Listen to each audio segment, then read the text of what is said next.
Pemirsa apa kabar? Mari kita ikuti Warta Berita PTS tanggal 20 Januari. Sebuah kasus pembunuhan terjadi di distrik Luzhou, kota New Taipei. Sepasang suami istri lanjut usia ditemukan tewas di ruang tamu mereka kemarin Selasa dengan belasan luka tusuk.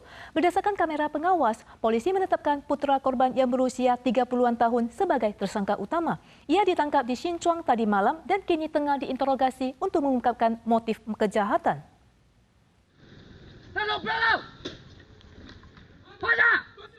Pria bermarga Liao yang diduga melakukan pembunuhan di distrik Luzhou dikenali polisi saat berkeliaran di distrik Xinchuang. Ia langsung dibekuk. Setelah kejadian, tersangka telah berganti kendaraan untuk melarikan diri, namun akhirnya ditangkap tanggal 19 malam.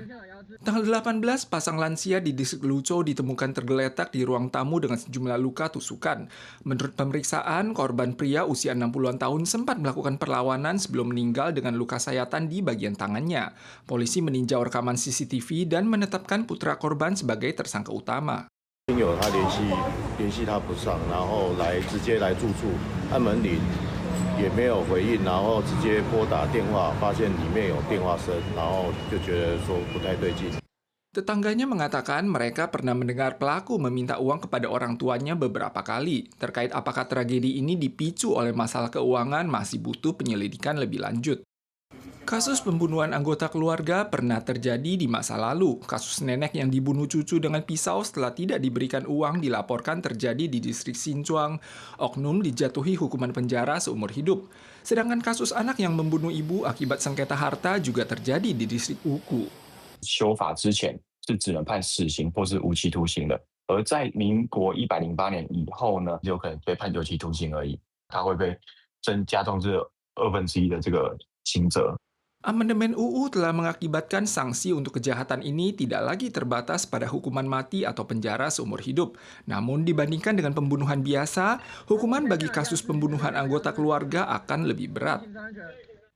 Suhu di seluruh Taiwan menurun akibat datangnya masa udara dingin kontinental.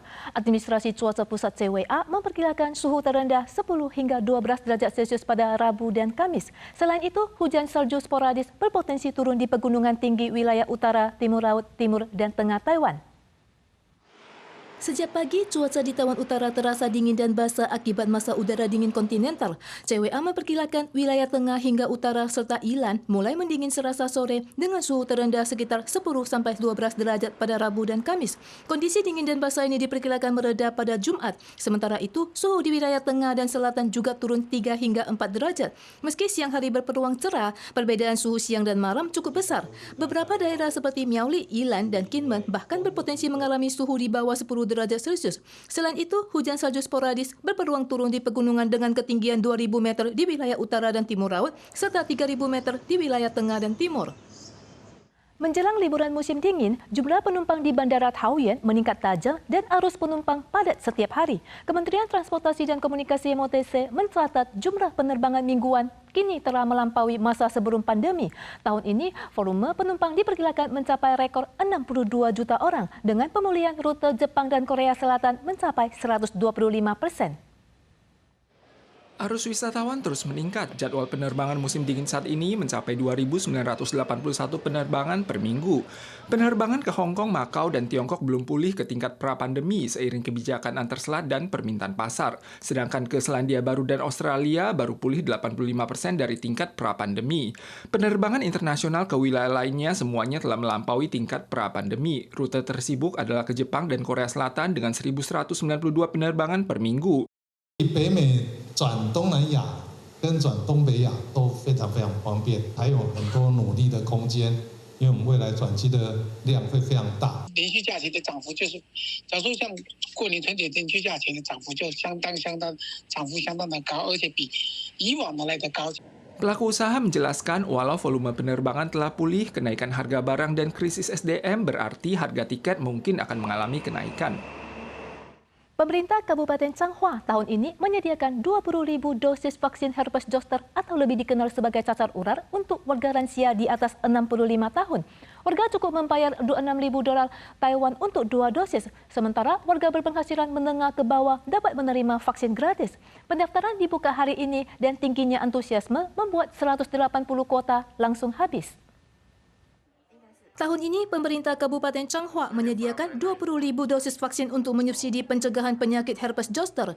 Lansia berusia 65 tahun ke atas dari kelompok berpenghasilan rendah dan menengah dapat menerima vaksin gratis. Sementara lainnya cukup membayar 6.000 dolar Taiwan untuk mendapatkan 2 dosis. Namun saat pendaftaran dibuka pada tanggal 20, kuota langsung habis dalam waktu singkat.